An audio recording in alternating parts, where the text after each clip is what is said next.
pesan tersirat dalam setiap pengulangan kisah-kisahnya. Dengan pengulangan tersebut membuat Al-Quran dari sudut pandang balaghah menjadi sangat mempesona untuk dikaji lebih dalam. Pengulangan kisah-kisah dalam Al-Quran membuat pembaca tidak bosan dengan bahasa yang sangat indah. Dan terakhir, kesimpulan, qasas Al-Quran adalah sebuah kisah atau cerita berita tentang para nabi dan rasul, ihwal mereka, keadaan kaum mereka. Kedua, kisah dalam Al-Quran terdapat 3 bentuk. Pertama, tentang nabi dan rasul sebelum Rasulullah. Kedua, kisah umat terdahulu, yaitu berhubungan dengan peristiwa yang terjadi pada masa lalu serta orang-orang yang tidak dipastikan kenabiannya. Ketiga, kisah pada masa Rasulullah seperti perang Badar, Uhud, juga sebagian dari sahabat. Mungkin itu materi dari kami. Kami kembalikan kepada moderator. Ya, baik. Oke, terima kasih kepada kedua pemateri atas beberapa poin-poin yang memuat tentang Amsal Al-Quran dan juga tentang kisos, ya, kisos atau kisah-kisah yang terdapat di dalam Al-Quran. Jadi untuk sesi yang pertama kami buka 3 orang penanya terlebih dahulu. Ya, sebutkan kepada siapa yang ditujukan untuk ditanya. Jadi untuk teman-teman sekalian, jika ada yang mau diverifikasi, dikonfirmasi, apapun yang mau ditanya, ya saya persilahkan.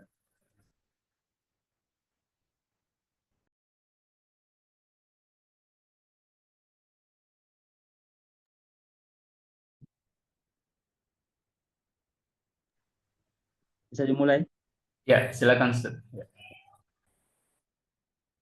Bismillahirrahmanirrahim. Assalamualaikum warahmatullahi wabarakatuh.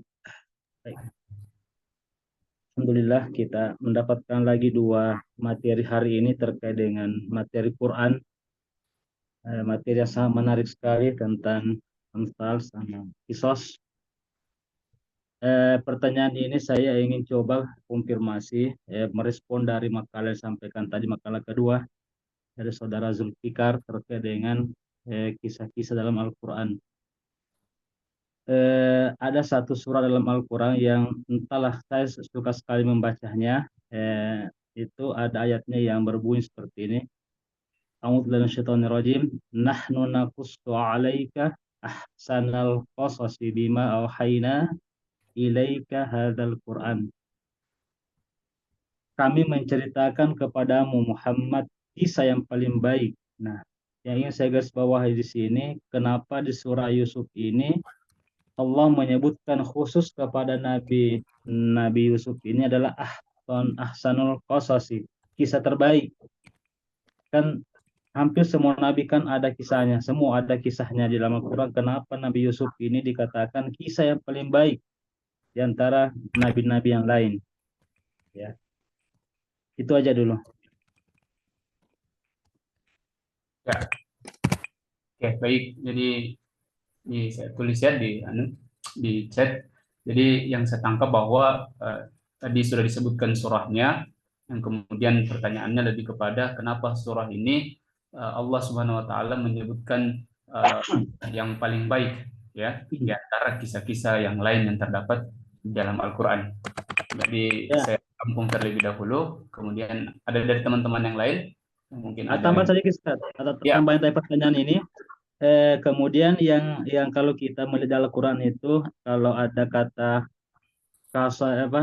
kisah itu adalah selalu dikaitkan dengan kata-kata ibrah. Seperti dalam surah ini juga kan di ayat terakhir itu kan dikatakan laqad kana fi qasasin ibratun.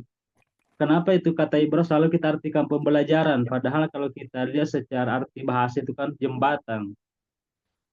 Kenapa kita selalu mengatakan itu ibrah itu adalah pembelajaran? Apa kira-kira bisa kita paham dari situ dari segi bahasa? Ya itu aja. Oke, ya baik. Ada 2 pertanyaan ya. Ya. Ada lagi dari teman-teman yang lain? Hadir Ustaz, bertanya. Ya, silakan. Bismillahirrahmanirrahim. Pertanyaan kami tujukan ke pemakalah pertama yang berbicara tentang amsal, tasbih, dan kinayah. Sini saya secara pribadi masih bingung membedakan antara amsal dan tasbih karena tidak terlalu dijelaskan secara menyeluruh saya lihat karena amsal ini sesuatu yang baru saya dengar secara pribadi. Adapun kalau tasbih dan kinayah itu sebelumnya sudah pernah dengar. Mungkin sebelumnya bisa diberikan sedikit perbedaan antara amsal dengan tasbih. Itu kan kalau tasbih dia memiliki rukun. Ada musyabbah, musyabbah bih, ada tasbih dan wajah syabah. Kalau kinayah lafaz yang diucapkan yang mana daripada lafaz itu memiliki makna lazim daripadanya. Dan makna lazim itu bisa kita gunakan ke makna hakikat. Itu kalau tidak salah definisi daripada kinayah. Kemudian kalau amsal ini memang belum tahu bagaimana perbedaan antara amsal dan tasbih. Mungkin itu saja pertanyaan saya kepada materi pertama. Oke, itu pertanyaan kedua ya, tentang perbedaan amsal dan juga tasbih. Ya, ada lagi dari teman-teman yang lain? Bisa, Ustaz? Ya, silakan. Iya. Baik, bismillahirrahmanirrahim. Yang ingin saya tanyakan langsung saja. Kalau tadi Ustadz Idrus sedikit membahas tentang kisah Nabi Yusuf yang disebutkan bahwa kisah Nabi Yusuf adalah kisah yang terbaik. Yang ingin saya tanyakan di sini bahwa di Al-Quran itu kisah yang paling banyak disebutkan kisah Nabi adalah kisah Nabi Musa dengan kaumnya. Kira-kira apa pelajaran yang bisa kita ambil dari kisah Nabi Musa yang paling banyak disebutkan dalam Al-Quran? Kemudian yang kedua, Ustadz, saya ingin menanyakan juga ke pemakalah yang kedua, bagaimana kita menyikapi tentang kisah-kisah Israiliyat yang mungkin beberapa itu tidak bersumber dari Al-Quran, tapi dari mungkin dari orang-orang Yahudi yang masuk ke dalam Islam. Mungkin itu saja, Ustaz. Oke. Ya, jadi itu 3 penanya ya, yang termuat di dalamnya ada 5 pertanyaan. Ya, jadi kepada pemateri, ya saya persilahkan. Yang pertama tadi itu lebih ditujukan kepada pemateri yang kedua, dan yang pertanyaan kedua itu ditujukan lebih kepada pemakalah kedua juga, dan yang ketiga juga kepada pemakalah yang kedua. Yang pertama, pertanyaan kedua lebih kepada pemakalah yang pertama. Ya, kepada pemakalah saya persilahkan. Ya, baik, sebelumnya tadi surah Yusuf ayat berapa itu, Ustaz? Surah Yusuf tadi bagaimana surahnya tadi? Yusuf Ustaz, ayat ketiga.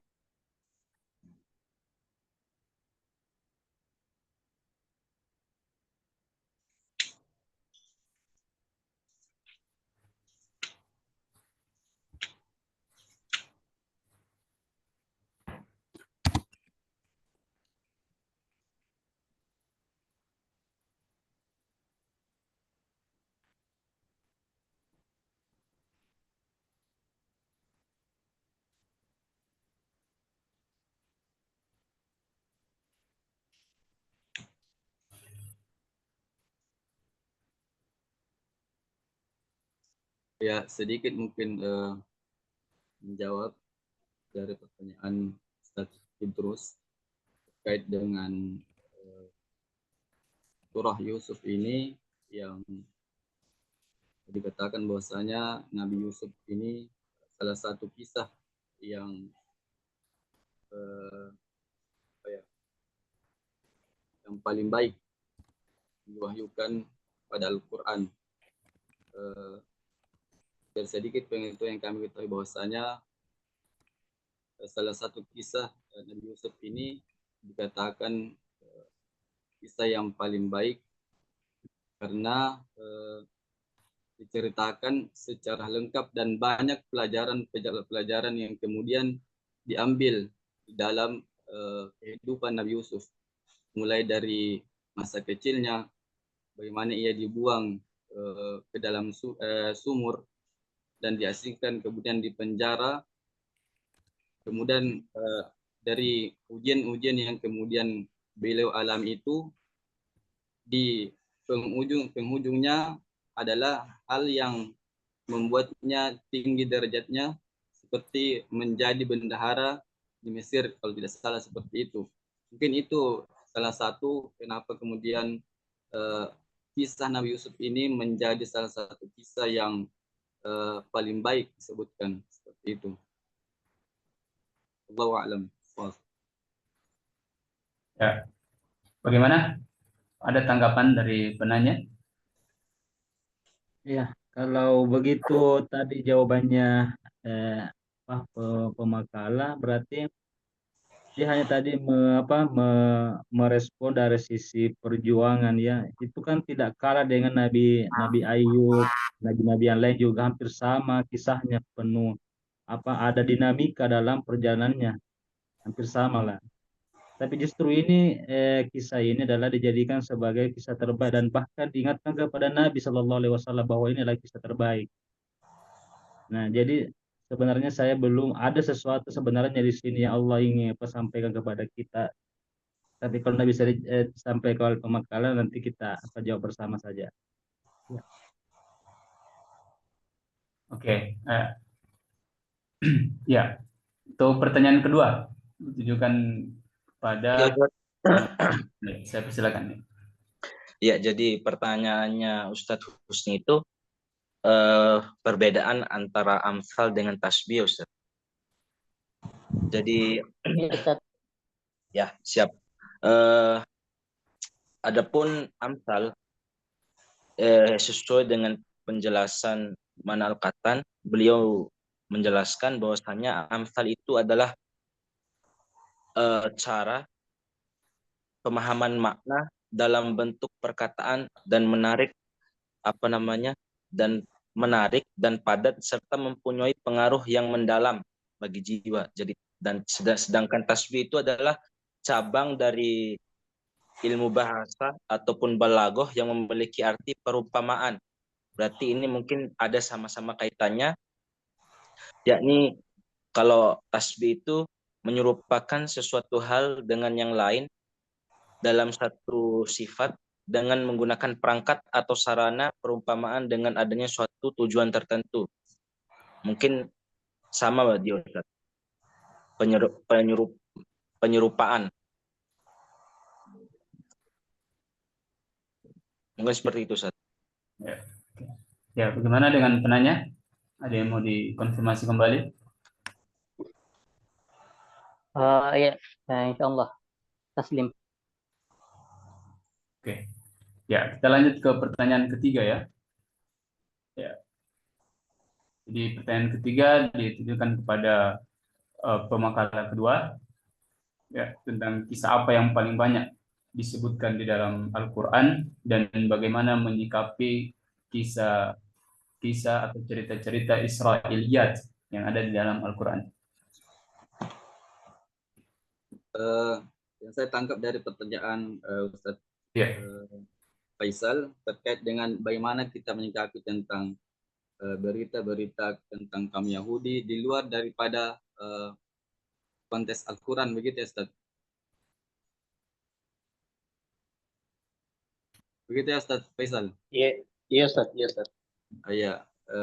Kalau menurut kami, kalau memang berita itu sesuai dengan apa yang diceritakan dalam Al-Quran, bagaimana kemudian kaum Israel ini selalu membangkang terhadap perintah-perintah yang diserukan oleh Nabi Musa sesuai dengan apa yang diberitakan dalam Al-Quran, maka kita bisa menerimanya selama apa yang diberitakan itu sesuai dengan apa yang difirmankan oleh Allah Subhanahu wa taala terkait dengan keadaan kaum Israel ini. Seperti itu. Ya, saya Ustaz, misalnya ada satu contoh tentang Ratu Saba. Nah, di Al-Quran kan tidak disebutkan nama, hanya Ratu Saba saja. Kemudian sering kita dengar kisah-kisah, entah itu kisah dari Israiliyat. Saya juga belum temukan apakah itu bersumber dari hadis juga tentang penamaan Ratu Saba yang disebut dengan Ratu Balkis. Ya, kemudian termasuk tadi kisah Nabi Yusuf juga, perempuan atau istri Al-Aziz itu yang disebut dengan Siti Zulaikha. Yang seperti itu yang saya tanyakan Ustadz. Apakah kalau misalkan itu bersumber dari kisah Israiliyat, nama pemberian nama, apakah kita bisa mengambil juga bahwa itu betul-betul nama, misalnya Ratu Balkis atau Siti Zulaikha dan lain sebagainya, seperti itu Ustaz.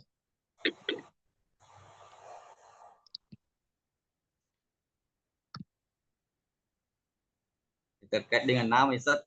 Iya. Salah satu contoh Ustaz. Balkis ya. Iya. Kalau saya pikir kisah-kisah yang dalam Al-Quran kan memang tidak secara eksplisit disebutkan tokoh-tokohnya seperti yang saya sebutkan tadi, Ratu Balkis seperti itu. Namun mungkin banyak kita mendengar kisah-kisah yang disebutkan oleh para ulama tentang kisah-kisah itu, Ustaz kemudian yang menceritakan tidak mungkinlah mereka berdusta terkait dengan nama itu. Misalnya Ratu Balkis seperti itu, Ustaz. Baik. Mungkin itu sedikit tanggapan dari kami. Iya. Ya. Dan itu pertanyaan yang tadi Ustaz, yang pertama, mengapa di Al-Quran itu disebutkan bahwa kisah yang paling banyak disebutkan di Al-Quran itu adalah kisahnya Nabi Musa bersama dengan kaumnya. Kira-kira apa alasan sehingga paling banyak disebutkan kisahnya dan pelajaran apa yang bisa kita ambil dari situ? Ya baik Ustaz. Itu yang pernah saya baca dari malam, saya baca bahwasanya keadaan Nabi Musa itu tidak jauh berbeda dengan keadaan Nabi Muhammad, karena kalau tidak salah kaum yang dipimpinnya itu juga besar atau banyak sebagaimana kaum yang kaumnya Nabi Muhammad seperti itu, sehingga banyak kemudian kisah-kisah Nabi Musa yang diceritakan dalam Al-Quran seperti itu Ustaz yang saya baca.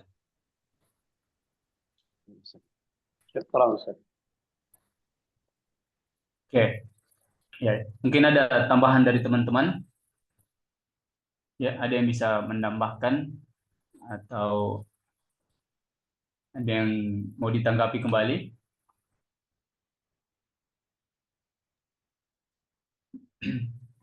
Afwan, masih boleh bertanya? Oh ya, saya persilakan ya. Ya, terima kasih atas kesempatannya. Yang pertama, saya ingin bertanya kepada pemateri 1 terkait amsal atau perumpamaan dalam Al-Quran. Tadi ada contoh perumpamaannya yang dijelaskan di makalah tentang orang munafik. Ada juga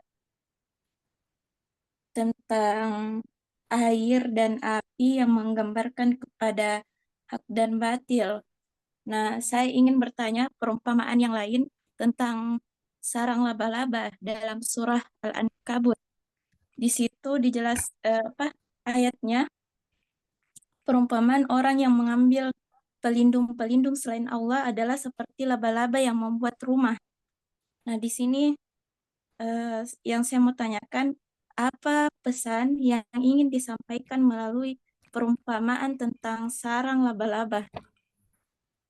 Kemudian pertanyaan kedua pada pemateri kedua, mungkin lebih minta pendapat pribadi.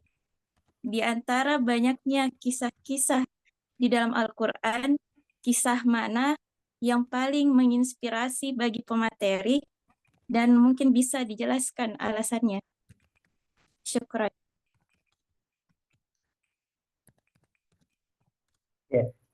Ya, bisa dipahami ya pertanyaannya. Saya persilakan langsung ke pemateri.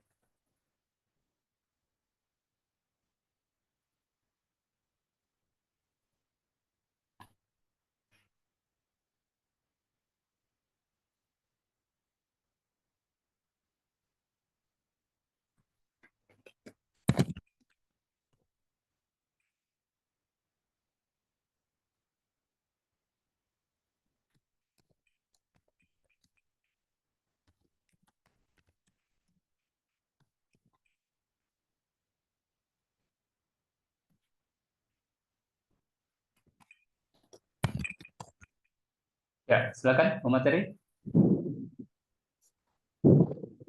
Rifki dulu atau saya? Ya, ini Ustadz lebih Rifki dulu kayaknya. Rifki.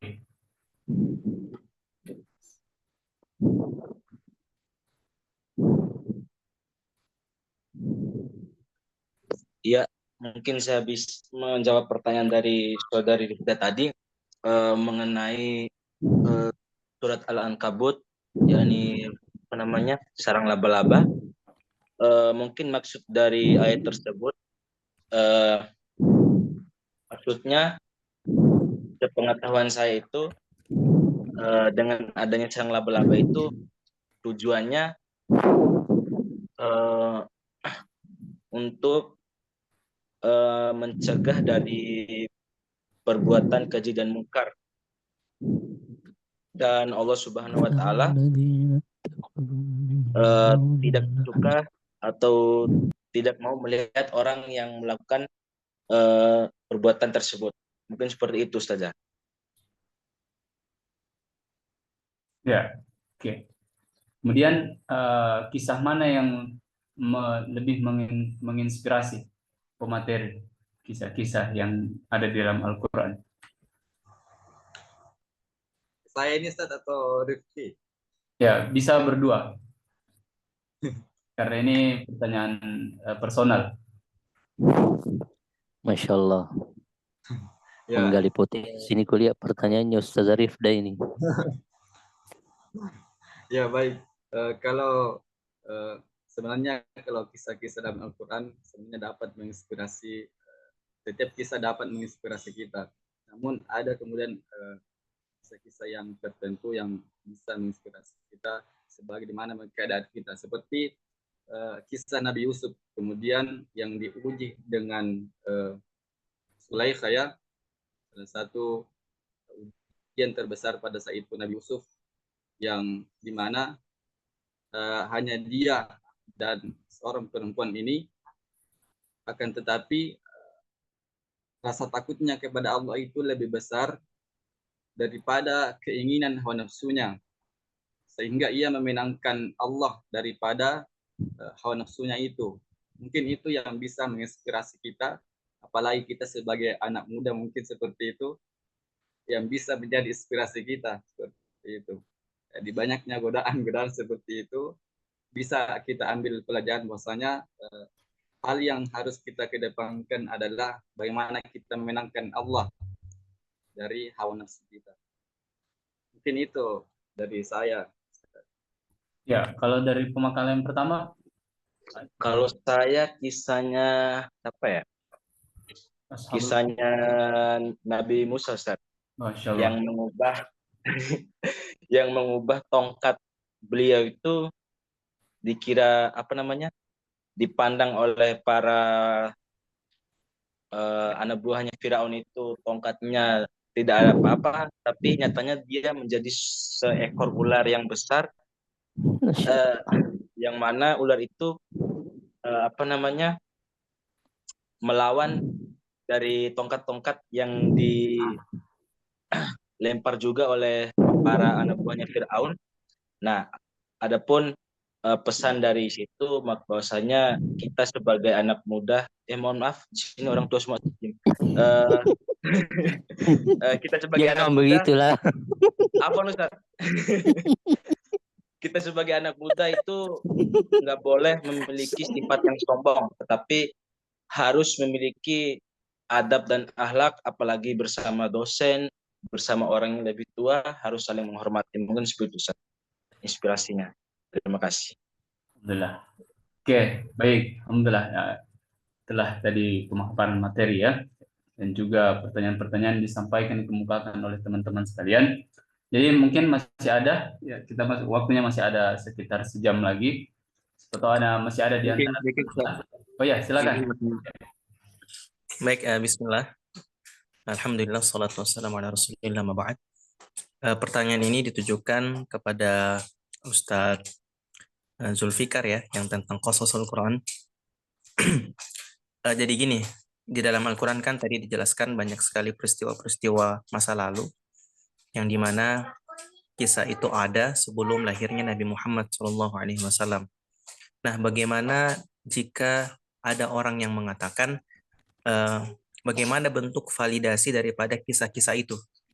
Bagaimana bentuk pembuktian validasi dari kisah-kisah itu? Jangan sampai kisah-kisah yang ada di dalam Al-Quran itu diada-adakan saja, bukan berdasarkan wahyu. Mungkin itu, Ustaz. Oke, baik. Ya, bisa dipahami ya apa materi. Jadi bentuk validasinya, kebenarannya. Ya, kisah yang ada di dalam Al-Quran. Ya, baik. Kalau misalkan ada yang meminta sebuah validasi terkait dengan kisah-kisah dalam Al-Quran, sekarang mungkin bisa dibuktikan bahwasanya adanya mumi Fir'aun seperti itu. Itu mungkin salah satu bukti bahwasanya kebenaran Al-Quran, adanya peninggalan para nabi terdahulu. Itu bisa menjadi bukti validitas kisah dalam Al-Quran. Itu mungkin sedikit. Oke. Ya, bagaimana penanya yang dikemukakan pemateri tadi? Bahwa salah satu contohnya adalah peninggalan, ya, peninggalan bentuk jasad Fir'aun. Ya, bagaimana penanya? Ya, baik, cukup. Ya, oke. Ya, itu bentuk validasi ya, jasad Fir'aun. Jadi kalau saya balik bertanya lagi, bagaimana untuk memvalidasi kembali jasad Fir'aun yang ada pada saat ini? Ya.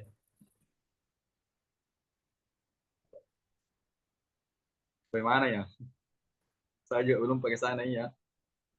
Ya. Oke, enggak apa-apa. Filsafat ini Ustaz Kwarzi ini filsafat. Ya, mungkin yang lain lah menjawab. Ya, ada juga dari Ustazah Wihda. Ya, saya persilakan untuk bertanya. Baik, terima kasih atas kesempatannya. Yang pertama itu, saya ingin bertanya kepada pemakala pertama, bagaimana cara Rasulullah menjelaskan amsal yang terdapat dalam Al-Quran kepada para sahabatnya? Dan pertanyaan untuk pemakala kedua yaitu, bagaimana kisah-kisah dalam Al-Quran membantu umat Islam dalam menjalani kehidupan sehari-hari?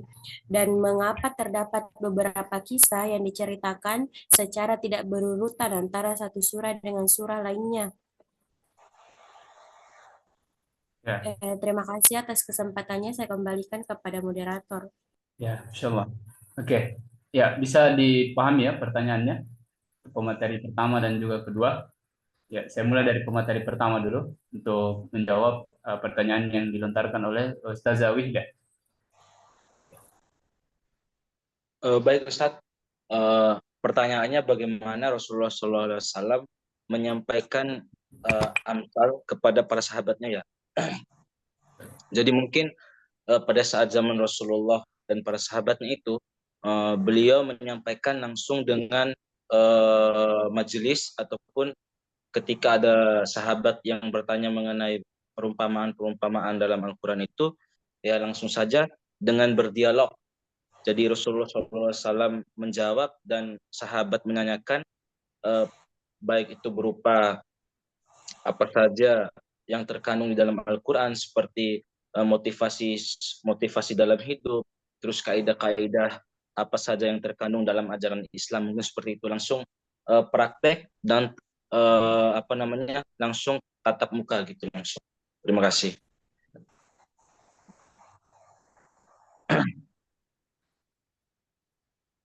Ya, oke, bisa langsung dijawab juga untuk Ya, baik. ya. Pertanyaan pertama, bagaimana kisah-kisah dalam Al-Quran membantu umat Islam dalam menjalani kehidupannya? Kisah-kisah seperti Nabi Musa, seperti Nabi Yusuf, Nabi Yakub, seperti itu adalah sebenarnya sama seperti kita saat ini bisa mengambil pelajaran dari segi kesabarannya Nabi Ayub misalkan, kesabarannya Nabi Musa dalam mendakwah itu sebenarnya sama seperti apa yang dialami para sahabat saat itu. Dengan kisah-kisah tersebut mereka mengambil ibrahnya atau pelajaran terhadap apa yang dialaminya, bahwasanya menjaga agama itu atau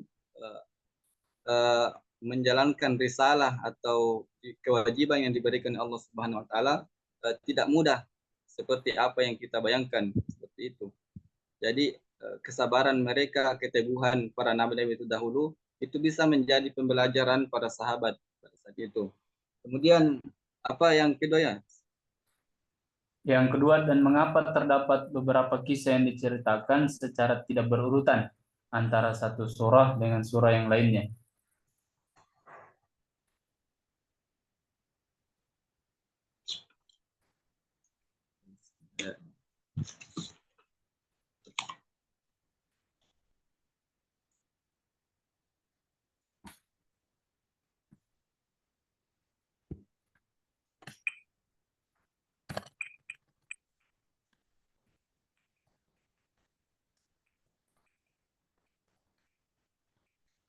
Ya, mungkin ada yang bisa membantu atau menambahkan? Ya, silakan pemateri. Kalau langsung mau dijawab. Tidak, kedengaran? Tunggu dulu.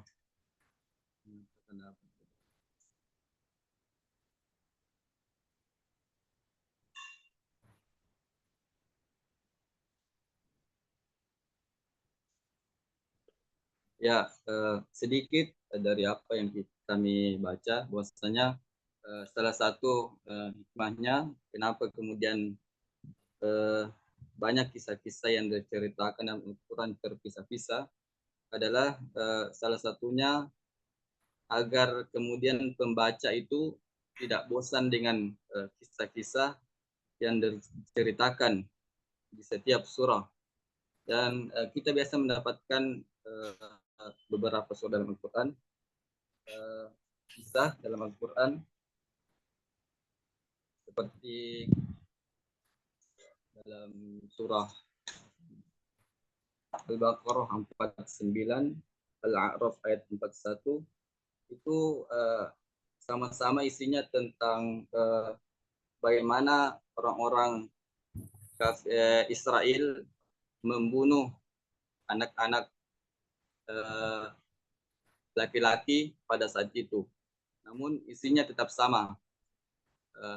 Maksudnya bahasanya tetap sama, namun makna yang terkadang berbeda seperti itu, Ustaz. Jadi itu sedikit dari kami, Ustaz. Ya, oke. Baik, bagaimana penanya? Ustazah Wihda? Iya. Iya. Iya, sudah, Mi. Oh ya, oke. Ada tambahan dari teman-teman yang lain? Yuk, Ustaz Zulkifli mungkin?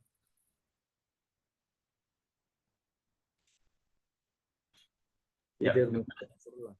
Masih ada tambahan? Atau masih ada yang mau ditanyakan mungkin? Ya, saya persilahkan.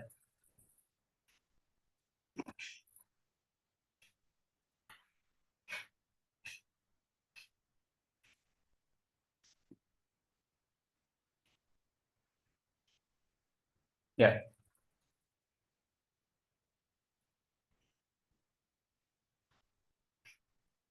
Ya, bagaimana teman-teman? Masih ada yang mau ditanyakan? Atau mungkin ada yang mau ditambahkan dari materi dua materi ya pada siang hari ini. Saya persilahkan kepada teman-teman sekalian. Ustazah wal asatidzah?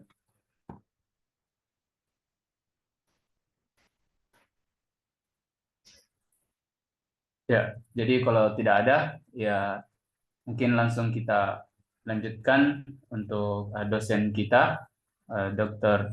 Ustadz Dr. Muhammad Irham untuk memberikan beberapa verifikasi, konfirmasi dari materi-materi yang telah dibawakan. Kepada Ustadz, waktu dan tempatnya kami persilakan. Bismillahirrahmanirrahim. Assalamualaikum warahmatullahi wabarakatuh. Waalaikumsalam warahmatullahi wabarakatuh. Ya Rabbil Alamin. Salatu ala Rasulillahi wa ba'du. Puji syukur kepada Allah, salawat dan salam kepadamu Rasulullah Muhammad sallallahu alaihi wasallam. Allahumma salli wa sallim wa barik alaihi. Yang pertama, alhamdulillah saya lihat kedua makalah ini sudah menggunakan sistem Mendeley ya. Alhamdulillah sudah ada peningkatan.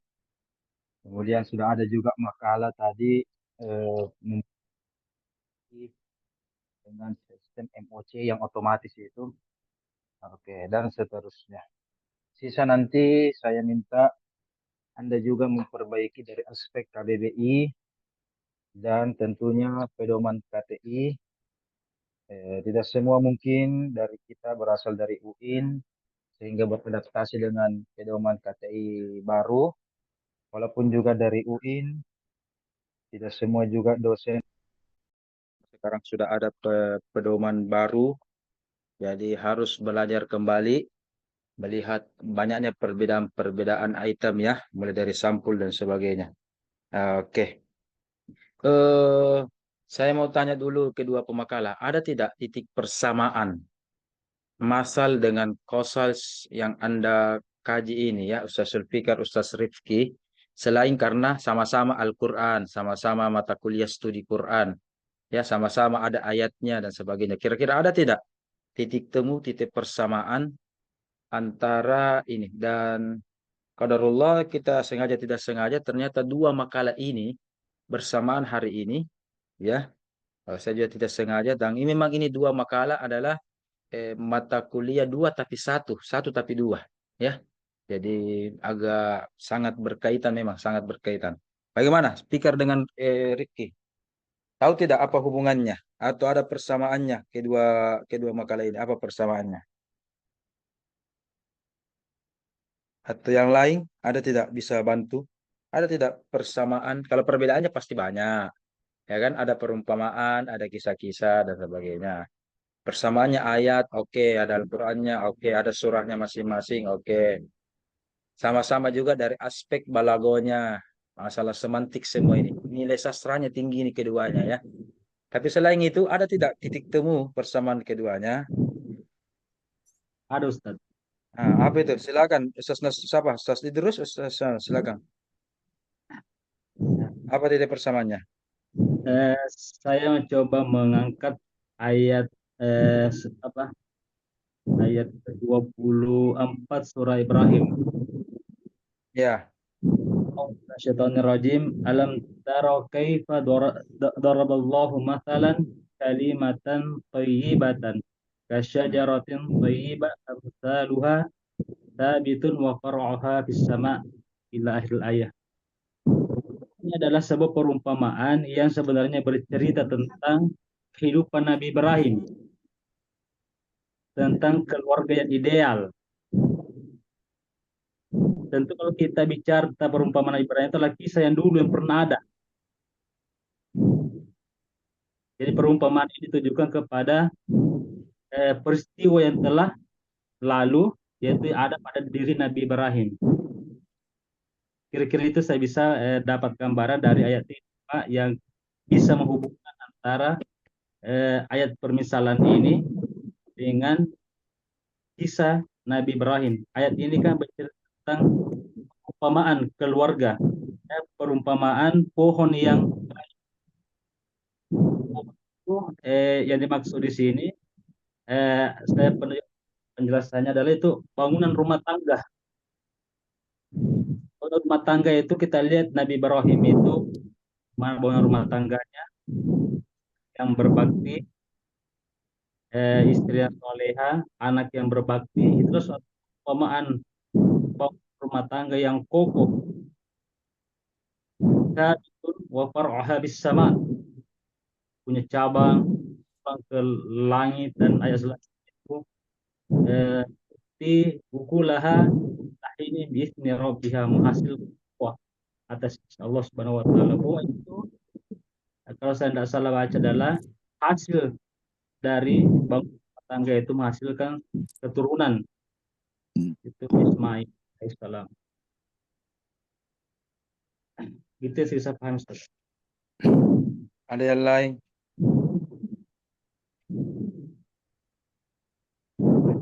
Mungkin sedikit, Ustaz. Kalau menurut analisa kami, titik temu antara amsal dan juga qasas ini sama-sama kemudian tujuannya untuk mempermudah kaum muslimin atau siapapun yang membaca Al-Quran dalam memahami apa yang mau dimaksud oleh ayat tersebut. Ya, misalkan saja tentang bagaimana Allah Subhanahu wa taala mempermisalkan apa orang-orang yang berinfak kemudian seperti biji yang menumbuhkan sampai 700 cabang-cabang yang lainnya, dan juga kisah-kisah yang terdapat di dalam Al-Quran tentu menunjukkan kepada pembacanya dan memudahkan bagi pembacanya ya ibrah atau pelajaran yang mau disampaikan oleh kisah itu. Jadi sama-sama untuk memudahkan sebenarnya saat pemahaman para pembaca Al-Quran. Oke, itu aspek kesamaan aksiologi, kesamaan manfaat, ya, kesamaan manfaat. Yang saya fokuskan adalah kesamaan ontologinya, ya, dari aspek hakikatnya atau definisinya yang agak mirip itu ada titik kesamaannya apa? Nah, jawabannya adalah qasas dan amsal itu sama-sama cerita. Sama-sama cerita. Ya. Bedanya, qasas itu adalah cerita yang fakta. Fakta berarti terjadi. Oke? Fakta berarti terjadi, real terjadi. Kisah Nabi Adam, itu real itu. Sehingga sebenarnya kalau kita mukmin tidak meragukan lagi terjadi masa lalu, masa kini dengan akan datang, itu pasti kita yakini. Ya, cuma ingat kalau ulama tafsir itu bilang masa kini, jadi dimensi nanti perlu perbaikan dan revisi lagi beberapa hal, diantaranya dimensi atau waktunya itu qasas ada 3, ada masa lalu, ya kan, hal-hal yang gaib masa lalu, Nabi Adam, kisah tentang iblis itu lalu, masa depan hari kiamat, neraka, akhirat dan seterusnya. Masa kini dalam Al-Quran itu artinya masa diturunkannya Al-Quran. Date itu bagaimana kisahnya perang Badar, bagaimana pesannya ke orang Uhud, ya, dan seterusnya. Itu berarti tidak diragukan lagi. Nanti mungkin pertanyaannya sisa bagaimana membuktikan secara ilmiah, ya, secara ilmiah. Kalau keyakinan pasti kita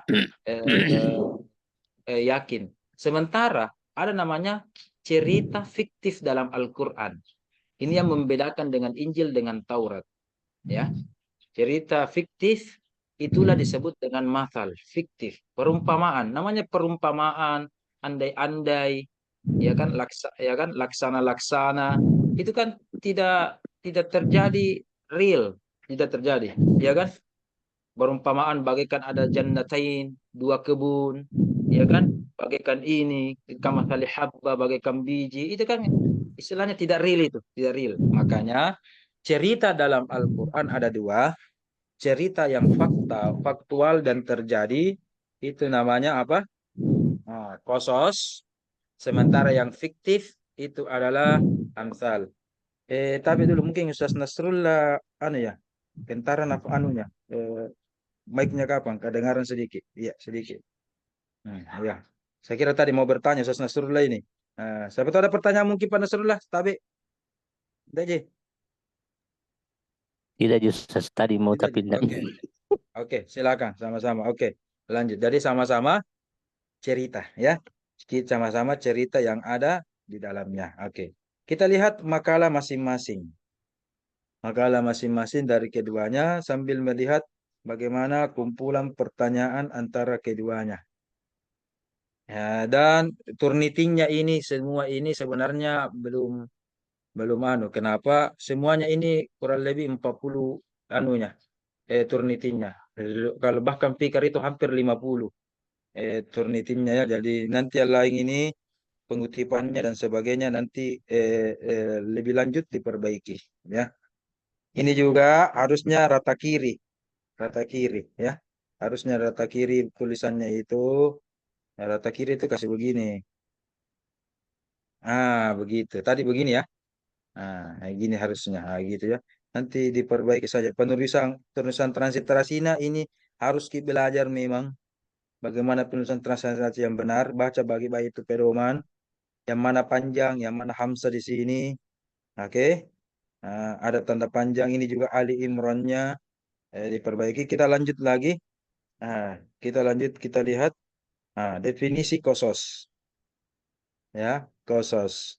Coba lihat makna awal dari kosos itu adalah di sini tidak hilang ini. Ingat kemarin saya sudah sampaikan beberapa kali ontologi sesuatu bahasa Arab ada namanya makna awal, ada namanya makna pengembangan. Kosos makna pengembangannya kisah ya, kisah sudah diserap itu dalam bahasa Arab. Kisah ya kan? Oke. Tetapi makna awal dari kosoh fartada ala atharihima kososo itu akhir juz 15 surah Al-Kahf di situ. Jadi makna awal dari sini harus disampaikan di sini di awal ini. Jadi makna awalnya kosos adalah menelusuri jejak atau menelusuri sesuatu. Ini nanti harus menjadi tambahan makna awal dari kisah ya, kisah. Makanya ada namanya di dalam bahasa Arab itu mikos. Apa artinya itu mikos? Ustaz Kwarzi. Mikosun. Alat itu.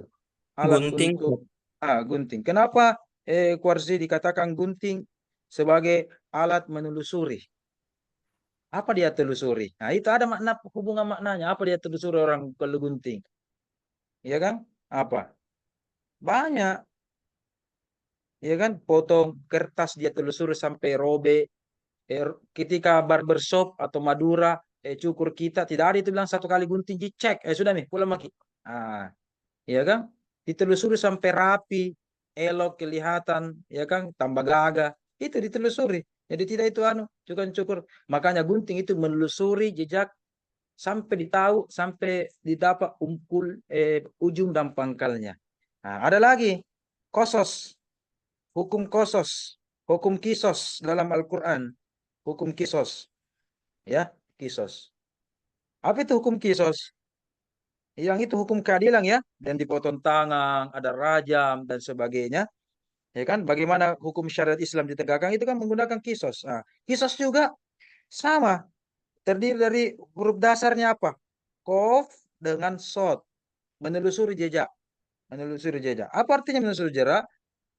Tidak boleh orang menuduh seorang pelaku, ya kan, DPO, pelaku, tersangka. Kalau apalagi anda calon hukum ini kan anda hukum ini, calon notaris, calon jaksa, apalagi yang notulen, apalagi namanya panitra. Ini anda kan semua tuh mungkin jadi pengacara, lawyer, jaksa pembela, penuntut, ya kan ini semua ini. Ya kan ahli hukum semua, minimal jadi dosen, menelusuri itu kisah bagaimana hukum. Seperti ini nih. Kisahnya apa namanya nih yang update ini yang di Jawa, di Sunda, Vina ya kan kisahnya Vina. Iya kan kasus yang baru-baru saja terjadi kemarin, hari ini atau kemarin itu susah untuk ditelusuri jejaknya, olah TKP-nya tidak semudah segampang itu ya. TKP-nya, buktinya, saksinya, adakah tidak sidik jarinya dan sebagainya, ada CCTV, itu susah itu. Tidak mudah itu menelisik itu. Begitu detektif itu. Apalagi ini kasusnya Vina sudah 8 tahun, Ustaz Sahril. Makanya tak pantul-pantul ini. Saya prediksi ini akan lama dan berlarut-larut ini. Dan mungkin ada apalah di balik itu semua. Ya, 8 tahun.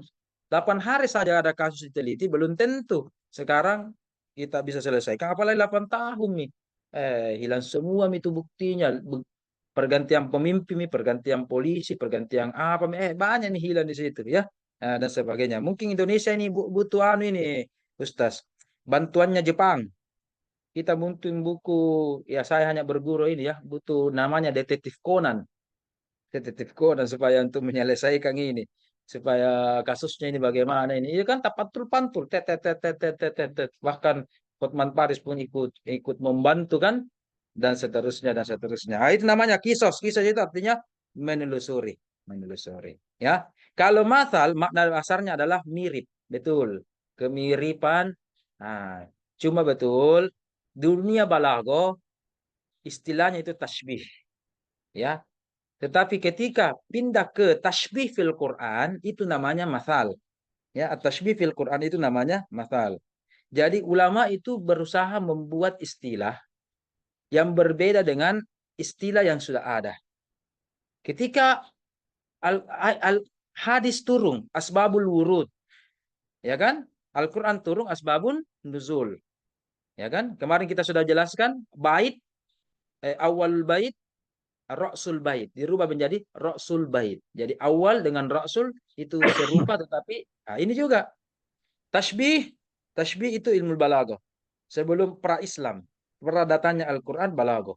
Itu tasbih. Tapi datang Al-Qur'an bahasanya itu mathal. Karena dia lihat Al-Qur'an hampir jarang menggunakan kata-kata syabahah. Itu pun konotasinya lain. Syubhat atau asyibhu itu ya, ada kata-kata gitu. Cenderung Al-Quran itu ketika ada alat tasbih seperti kaf, itu lebih 50% itu ada kata-kata masal. Masaluhum, kamathali, masalan, wadaraballahu masalan, masal-masal begitu. Jadi ulama membuat rumpun ilmu bagian pembelajaran tersindir Al-Quran itu menggunakan istilah merubah tasbih menjadi makna masal. Ya, walaupun banyak perbedaannya. Di antaranya adalah kalau ilmu balaghah, masal tasbih itu cuma dua. Tasbih musarrahah dengan tasbih kaminah. Dua. Apa itu yang dimaksud? Ada tasbih yang jelas kata perumpamaannya. Masaluhum, ka atau ka. Kalau kita Indonesia ya, bagaikan laksana perumpamaan ini. Oke kan? Itu. Andaikan atau apa. Itu ada perumpamaan begitu. Tetapi kalau kaminah, tidak jelas atau tidak ada kata-kata sepertinya. Tidak ada kata-kata sepertinya. Kalau sepertinya misalkan Anda bagaikan Umar bagaikan singa, laksana singa, ya kan? Kalau biasa orang terkadang menghilangkan kata-kata itunya, langsung kamu adalah singa, kamu adalah bunga hatiku, ya kan? Kamu adalah rembulan dalam hatiku, misalkan. Nah, begitu kan? Rembulan. Padahal itu artinya laksana. Satu lagi dalam ulama kita itu menambah lagi masal dalam Al-Quran, tambah lagi satu, yaitu namanya masal mursalah. Sebelum kita jelaskan mursalah, saya harus jelaskan dulu, kita harus paham dulu apa dasar-dasar dari tasbih dan masal secara umum. Tahu dulu itu musarrahah, tahu dulu kaminah. Kalau tidak, musarrahah ini pasti Anda akan bingung. Ya, jadi kita harus lihat tahapannya ada 3 macam ini masal-masal dalam Al-Quran. Dilihat dari pembagiannya ya, pembagiannya. Saya melihat Ustaz pemakalah pertama Ustaz Rifki, saya tidak melihat unsur-unsur masal dalam Al-Quran ya. Tidak ada ya. Unsur-unsur masal dalam Al-Quran tidak ada ya, mungkin lupa ya Ustaz Rifki ya, apa unsur-unsurnya? Iya Ustaz. Unsur-unsur masal dalam Al-Quran, masal itu unsurnya, rukunnya itu ada 3. Ditambah 1 sunnahnya. Ya, saya karena Anda ini orang syariah, saya berikan kata wajib atau rukun, dan saya bahkan sunnah. Artinya sunnah itu masal belum tentu ada ini sunnahnya. Tapi yang 3 ini anggaplah istilahnya wajib, adalah di situ. Tersurat atau tersirat adalah di situ, ya, tersirat. Contoh. Masal yang pertama yaitu musarrah dari kata sorih jelas. berarti jelas ada alatut tashbihnya. Alatut tashbih dalam masal itu istilahnya sunnah. Sunnah ini dalam arti bisa ada, bisa tidak. Ya, bisa ada, bisa tidak. Karena itu tadi, ada lagi masal yang kedua, yaitu masal kaminah. Perumpamaan, tapi tidak ada kata perumpamaan. Nah, misalkan ini, Anda tiba-tiba marah sama seseorang, Anda langsung menyebut orang tersebut, mohon maaf, dengan nama hewan atau nama makhluk lain. SETAN misalkan. Dah, ini ini kan disebut begitu kan? Atau Anda menyebut dengan binatang yang lain, apa biasa bahasa Inggris, anggaplah kita kalau bahasa Inggris dog ya, kita bilang orang begitu. Wah, itu kan? Itu artinya itu masal yang paling tinggi, artinya mirip sekali kok itu begitu. Itu tadi yang disebut mirip sekali. Nah, mirip sekali dengan makhluk itu tadi yang S pertamanya, SET dan seterusnya, atau binatang itu tadi ANJ dan seterusnya, itu kan artinya mirip banget itu. Jadi ada nanti perbedaan nilai sastranya, tapi sebelum kita lihat bagaimana kadar dan derajat martabat masing-masing, lihat dulu ya. Yang pertama tadi alat tasbihnya ada. Yang kedua tentu ada musyabbah yang diberikan perumpamaan. Oke? Yang ketiga ada musyabbah bihinya. Apa perumpamaannya? Ya, Umar laksana singa. Umar musyabbahnya. Laksana kal asad. K-nya itu laksana artinya atau seperti, itu adalah alat tasbihnya. Dan yang ketiga adalah musyabbahannya. Nah, musyabbahannya itu adalah apa lagi namanya? Musyabbahnya yang diperumpamakan itu tadi seperti singa. Jadi singanya ya. Dan yang terakhir adalah wajhul musabbaha, yaitu aspek kemiripan. Apa persamaannya itu? Kenapa diumpamakan itu antara Umar dengan singa? Oh, sama-sama berani. Singa itu berani melawan apa? Melawan sesama singa, apalagi melawan kambing saja, ya kan? Nah, berarti Umar juga berani. Ya, berani membela kebenaran, membela apa dan seterusnya. Berarti ada sifat keberaniannya. Ya, saya berikan contoh. Kita berikan contoh ini. Tadi ada ayat yang disampaikan tadi teman kita baru-baru ini. Ayat ini disampaikan surah Ibrahim ya, ayat 24 tentang kalimatun thayyibah. Coba saya mau challenge ini teman-teman semua ini. Saya mau challenge ini teman-teman dulu semua ini. Ada musyabbahnya. Ada musyabbah bihinya. Ada wajhul musyabbah. Ada alatul tashbih. Oke ya? Oke, coba. Saya mau challenge teman-teman ini. Kira-kira di ayat ini musyabbahnya apa? Musyabbah bihinya apa? Wajhul musyabbahnya apa? Dan alatut tashbihnya apa? Ya, surah Ibrahim, silakan lihat surah Ibrahim ayat 24. Silakan. Jadi dijawab di kolom chat. Coba di kolom chat. Langsung saja. 1, musyabbahnya apa? 2, musyabbah bihinya apa? Jadi 1 chat. 4 isinya. Wajhul musyabbahnya apa? Alatut tashbihnya apa? Kita dulu mau praktek ini. Karena kalau ini saja tidak dipaham, bagaimana kalau kita melihat masal yang kedua, apalagi masal yang tingkat ketiga, yaitu mursalah, lebih anu lagi. Anu lagi. Nah, coba. Nah, ada yang bisa? Coba. Saya tunggu. Semua kalau bisa. Semua. Alam tara, bukankah kamu melihat ya bagaimana Allah memberikan perumpamaan kalimatun thayyibah bagaikan pohon yang dan seterusnya. Nah, ini ada Ben. Nah, ada itu bagaikan pohon. Nah, itu sudah ada kata petunjuk ini. Coba 13 orang. Siapa alfa 1 ini? Ketua kelas. Berarti ada yang alfa di sini.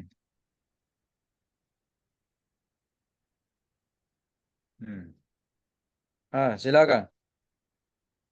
Nah, saya tunggu di kolom chat masing-masing, baik pemakalah atau bukan pemakalah, coba dilihat, terutama pemakalah juga. Nah, harusnya pemakalah yang pertama menjawab ini. Oke, cepat. Waktu 1 menit, 2 menit lah. baru kita jelaskan. Apakah sudah paham atau tidak ini? Yang mana musyabbaha, musyabbah bihinya, wajhun. Oke, sudah ada satu. Bagus. Jangan kasih lengkap Ustaz Nasrullah. Jangan satu-satu, kasih lengkap. Kasih lengkap. Oke, musyabbahnya oke. Musyabbah bihinya apa? Wajhunya apa dan alatut tasbihnya apa? Oke. Kasih lengkap. Jadi satu kali chat langsung lengkap kalau bisa.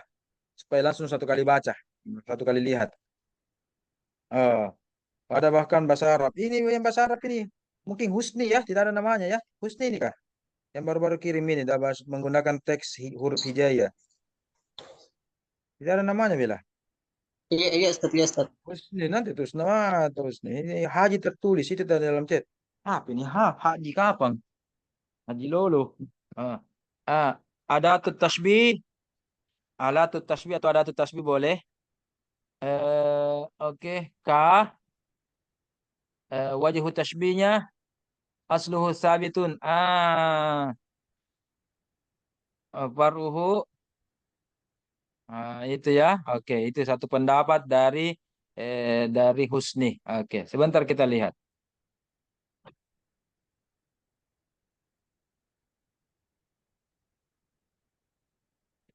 Oke, coba lihat.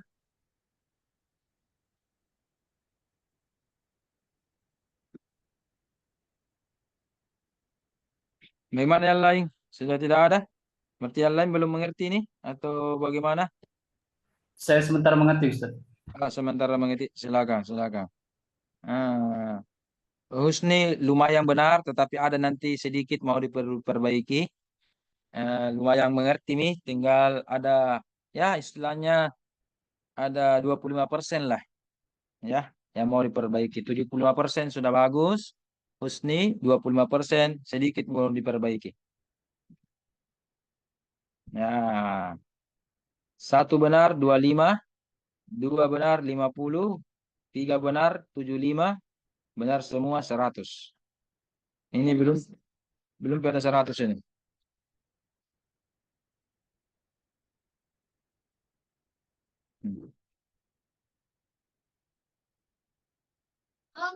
Semuanya betul 1000.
Bagaimana yang lain? Sudah tidak ada? Baru 3?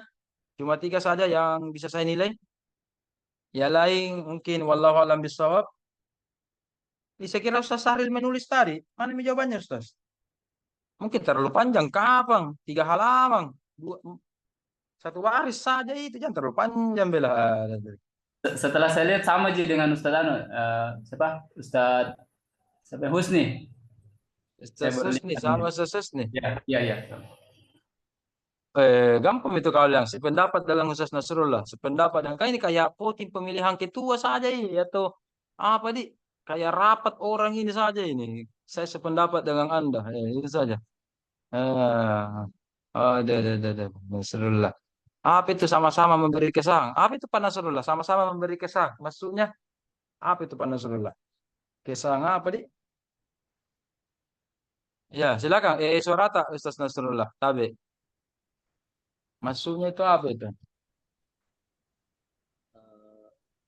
Apa itu Pak Nasrullah? Tabe, apa itu maksudnya? Memberi kesan, maksudnya? Asluha sabitun wa faruha fis sama, itu maksud saya Ustaz. Tidak kudengar ki. Mungkin ya. Coba buka mim anu tak Ustaz, tabe. Buka mim headset tak. Siapa tahu headset bermasalah atau apa? Jadi tahu ki. Nah, apa itu? Apa itu kesan dan pesan? Pusing-pusing aku rasa apa nih ya? Pesan-pesan. Ustaz. Silakan. Sabitun wa faruha fis sama. Artinya dia punya akar itu kuat ke bawah dan cabangnya itu menjulang ke langit. Maksudnya dia sama-sama memberikan kesan yang kuat, bahwa kalimat yang baik itu dia memberikan kesan yang baik juga untuk orang, sebagaimana sebuah pohon ya yang dia punya akar yang kuat dan dia punya cabang yang banyak begitu. Sabit ya, ada karena kuat ya. Ada kata kesan. Ini yang saya mengganggu saya itu kesan, ada kesannya ya. Ada kesannya. Saya bilang, apa ya kesan apa dimaksud? Artinya maksudnya nih konotasinya ini ayat menunjukkan kekuatan ya. Itu sabitun ya, sabitun ya. Oke. Coba. Musyabbahnya itu sudah banyak yang betul tadi. Betul adalah ini. Kalimat thayyibah. Ya. Kalimat thayyibah. Tadi kafnya sudah bagus. Alat tashbihnya. Oke. Musyabbah bihinya ini. Musyabbah bihinya ini. Ya, panjang. Musyabbah bihinya panjang. Karena kalau cuma syajarat thayyibah ya. Yang bagaimana itu pohon yang thayyibah? Iya kan? Iya kan? Tidak dimengerti. Tidak mengerti. Contoh, Anda bagaikan Presiden Indonesia. Presiden Indonesia yang keberapa? Banyakan itu KW. Anda bagaikan Presiden Indonesia yang ketiga. Habibie, berarti kepintarannya misalkan. Gitu kan? Kan beda-beda semua karakter. Ini juga pohon yang bagus, yang baik, yang thayyibah banyak itu. Durian kah atau langsung karena masuk ini? Mangga kah? Tidak ditahu. Ini yang asluha. Betul ya. Alat tashbihnya sorry. Sabar ini. K ini tadi ada tasbihnya atau alat tasbihnya. Ini wajhul musabbahnya betul. Bisa sabit sama-sama kuat. Jadi tadi siapa tuh Husni atau siapa tadi itu? Kalimatun thayyibah itu artinya Nabi Ibrahim ya? Nabi Ibrahim ya? Ya. Pendapatnya siapa itu bahwa kalimatun thayyibah Nabi Ibrahim? Siapa tadi itu? Husni atau siapa tadi itu? Siapa tadi itu bilang kalimatun thayyibah yang tadi menjawab pertanyaan? Begini terus maksudnya tadi ini kisah ini di perumpamaan ini ada dalam surah Ibrahim. Iya, karena bilang keluarganya Nabi Ibrahim ya, apakah? Begitu. Apa tadi? Apa tadi dia maknakan kalimat thayyibah? Ada saya dengar keluarganya Nabi Ibrahim apa? Oh, perumpamaan kepada keluarga Nabi Ibrahim. Iya, mana ya kalimatnya? Mana di sini ayat 24 ini.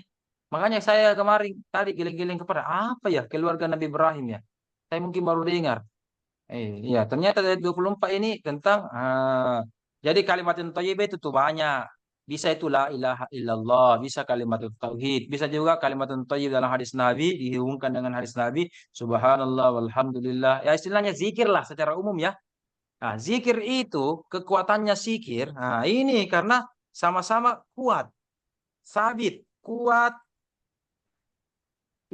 teguh, kokoh.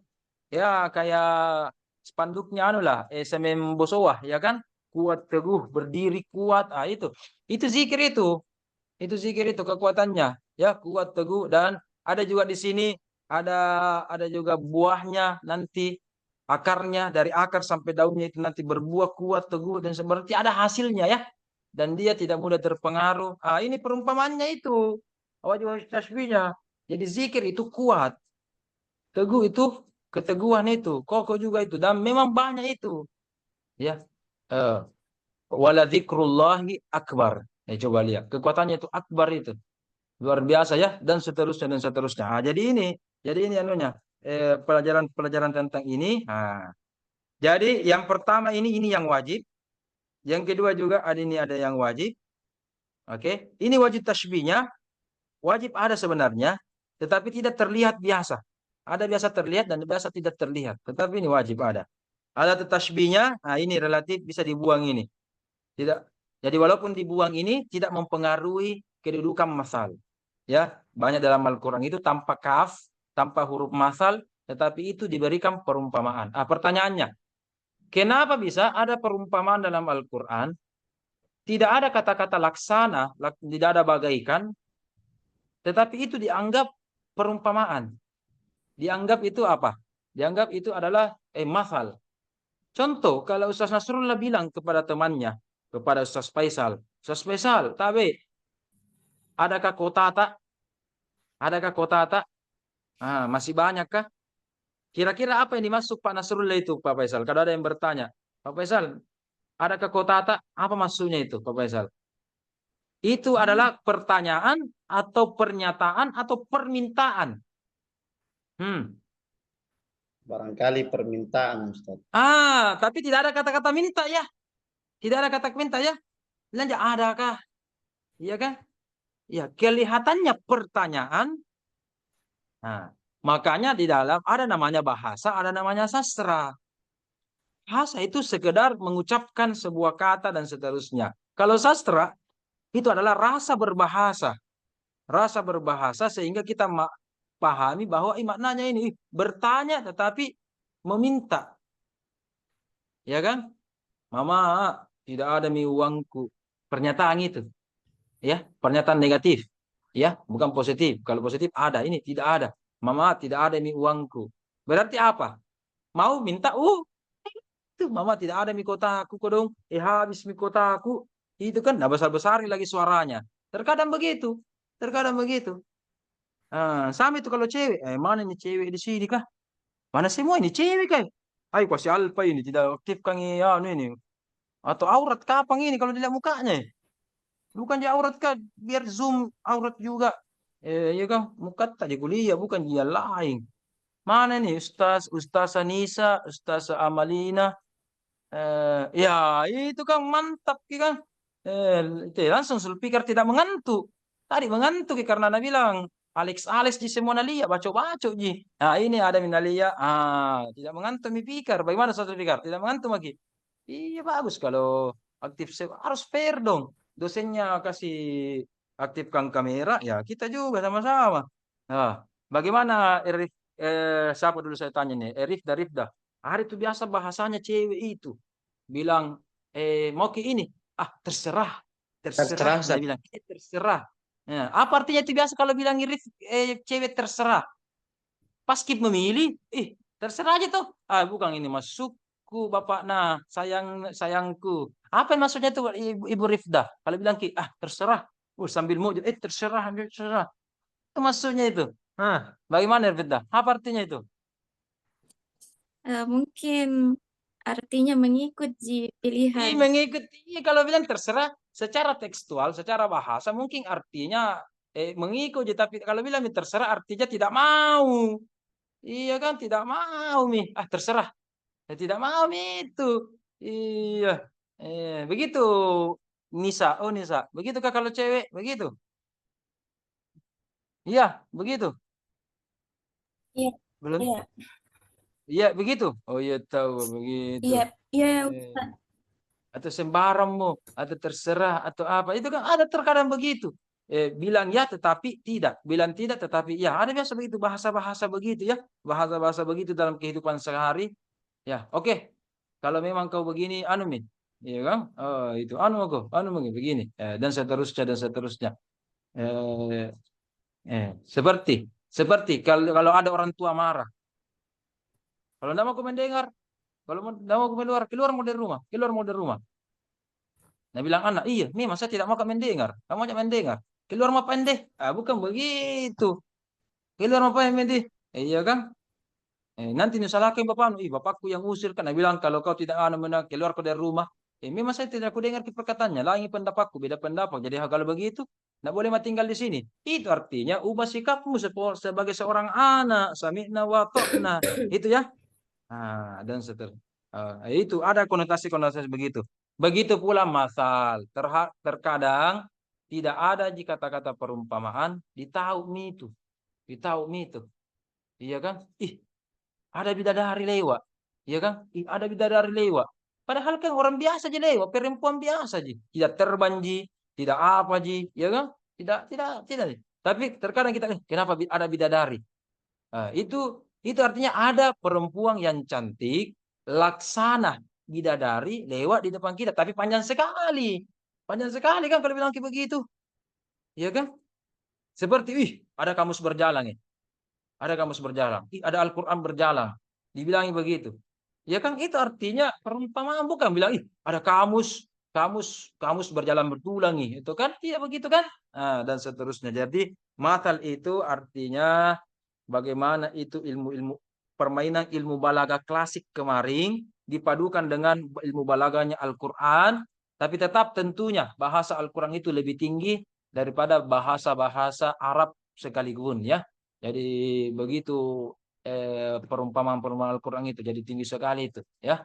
Jadi perlu kita pahami bahwa Al-Qur'an itu memberikan kepada kita kisah atau cerita baik yang nyata maupun fiktif itu untuk kita mengetahui, untuk mendidik kita dan seterusnya. Tadi katakan mendidik, membina. Jangan bahasa-bahasa yang umum ya. Jangan bahasa-bahasa umum. Kasih langsung contoh. Kasih langsung contoh. Apa itu contohnya? Ya, kisah itu tadi dikatakan kisah itu untuk mendidik, untuk memberikan pelajaran. Ya. Apa contohnya itu? Apa contohnya? Contoh. Langsung itu. Ada orang begini ya, mau maaf ya, karakternya orang terkadang kalau dinasehati tidak mau mendengar. Tidak mau mendengar. Kalau misalkan begini, jangan begini. Nanti begini, berarti boleh sih begitu, yang penting tidak begitu. Ya kan? Yang keluar malam jangan keluar malam, nanti sakit ki. Berarti bisa di keluar malam, yang penting pakai sweater, jaga kesehatan, minum vitamin, yang penting tidak sakit. Bukan begitu. Bukan begitu. Ada biasa bahasa-bahasa begitu. Makanya seperti anak-anak sampai orang dewasa, saya lihat mulai dari anak-anak sampai dewasa suka itu namanya cerita. Baik fakta maupun fiktif suka cerita. Saya berikan contoh. Mana tadi Fitri Mailan? Mana tadi Fitri Mailan itu? Fitri. Suka dulu nonton waktu kecil Doraemon atau apa suka dulu nonton begitu Rifki Fitri. Apa kalau cewek kah Barbie kah atau apa dulu juga Dragon Ball suka nonton begitu dulu waktu kecil. Yes, Ustaz. Juga oke. Sekarang suka juga nonton drakor atau apa lagi istilahnya sinetron atau apakah suka dinonton? Kadang-kadang. Kadang-kadang suka itu berarti tabiatnya dari kecil orang itu suka menonton. Makanya bioskop itu ramai, tetap ramai. Makanya artis itu tetap eksis. Pemeran itu kan pemeran cerita itu kan artis, cerita-cerita fiktif. Sedikit itu biasa pemeran cerita nyata kisah nyata kan? Oke. Anda rajin menonton, maaf, nonton YouTube, TikTok, ya kan, Instagram, kan banyak itu video-video singkat, cerita-cerita singkat. Suka kita nonton-nonton begitu. Suka. Itu artinya tabiatnya manusia suka itu melihat cerita atau mendengar cerita. Ada orang ngerumpi. Ada orang ngerumpi. Cerita. Yang ada kan cerita di situ. Dan seterusnya itu. Wih, astagfirullah. Lewat 2 menit. Sudah deh.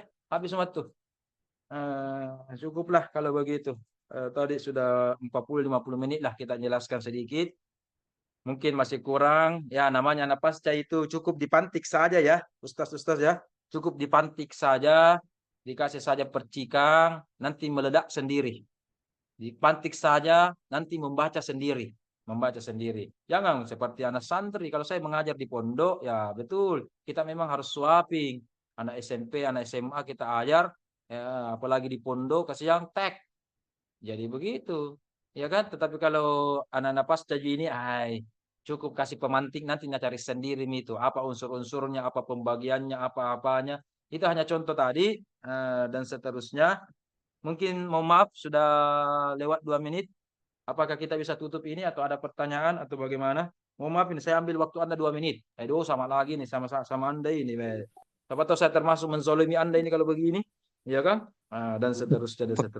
Bagaimana? Pekan depan berapa pemakalah yang akan presentasi? Pekan depan tanggal berapa ini? 9 tambah 7, 16. Tunggu dulu. Ini, ya mumpung Anda bertanya, Ustaz Farsi, bagus. Mungkin rata-rata kita, alhamdulillah mungkin lebaran hari Senin. Tapi siapa tahu ada saudara kita, tidak ditahu, ya. Apapun organisasinya kita tidak peduli, ya. Yang penting dia tetap agama Islam. Siapa tahu Ahad depan ada yang lebaran. Ya, ada yang lebaran. Idul Adha. Ya. Jangankan kita libur kuliah ya. Kalau orang lebaran seperti Idul Adha, apalagi hari tasyrik, jangankan libur kuliah, libur puasa juga orang. Ya kan? Tidak boleh kan puasa. Berarti libur istilahnya kita mendekatkan diri kepada Allah saja atau silaturahim saja atau melihat hikmah-hikmah dipotongnya kambing dengan kan dan seterusnya. Siapa tahu minggu depan ada yang lebaran. Ya kan? Bagaimana? Bagaimana Saskarzi? Siapa tahu Saskarzi lebaran hari Ahad, mungkin rata-rata orang hari Senin atau hari Selasa ke lebaran tak atau apa? Bagaimana Saskarzi? Mau tetap masuk hari Ahad atau bagaimana? Bagaimana? Saya sih ikut-ikut saja. Puasa dulu barangkali Ustaz.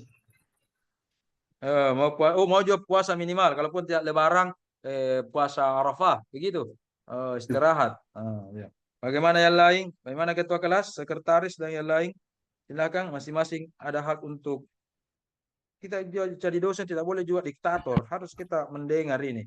Kalau sepakat masuk. Kalau sepakat Sabtu, Ustaz, Sabtu pagi jam 8 bisa nggak Ustaz? Sabtu pagi jam 8 ada mata kuliah kami di S3 mengajar juga online. Dan itu kemarin ada kesalahan sedikit double ya. Jadi studi Al-Quran itu ternyata Sabtu pagi jam 8 itu juga mata kuliah saja juga di S3 juga Sabtu pagi juga jam 8 jadi double.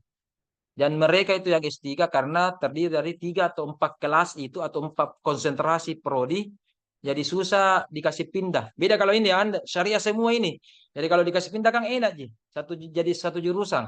Yang jadi masalah kalau ada kelas gabungan prodi-prodi kecil kalau syariah dan tarbiyah itu kan banyak sekali memang mahasiswanya. Kalau prodi-prodi kecil ini gabungan jadi 3 atau 4 prodi, jadi susah kita mengambil jalan tengah. Kemarin saya sudah atur, bagaimana kalau begini?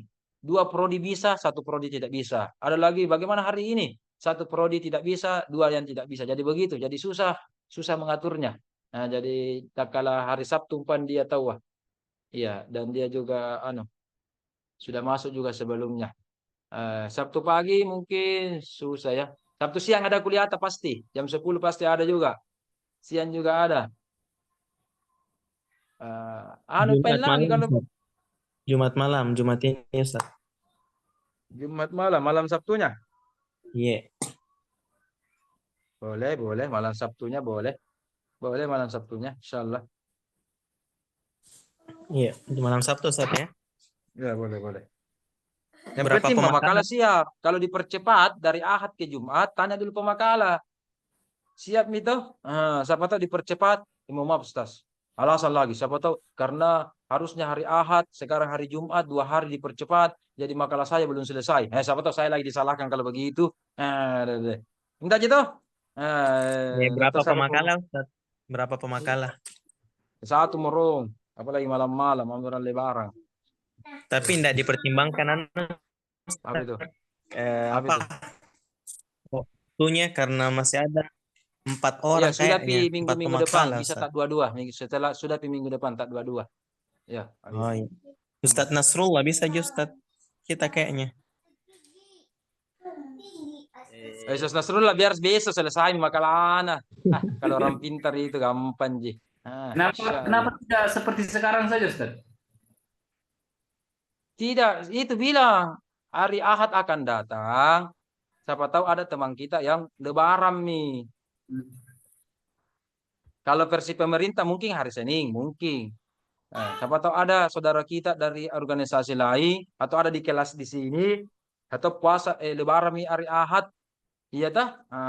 Siapa tahu ada tugasnya dia potong leher hari Ahad, izin lagi potong-potong leher kita orang kalau lebaran. Potong leher dan seterusnya. Kayaknya saya juga itu pemakalah di pemikiran Ustaz Warzidi. Kenapa Ustaz? Pemikiran, saya kayaknya juga pemakalah di pemikiran di. Pikirkan saya juga. Ya, atur Pak Dendi. Mau kapan, mau apa saya tinggal menunggu diskusi Maki. Mohon maaf, alhamdulillah sudah lewat 8 menit. Mohon maaf kalau saya ambil waktu Anda dan seterusnya. Oke, terima kasih. Assalamualaikum warahmatullahi wabarakatuh. Waalaikumsalam. Iya, silakan.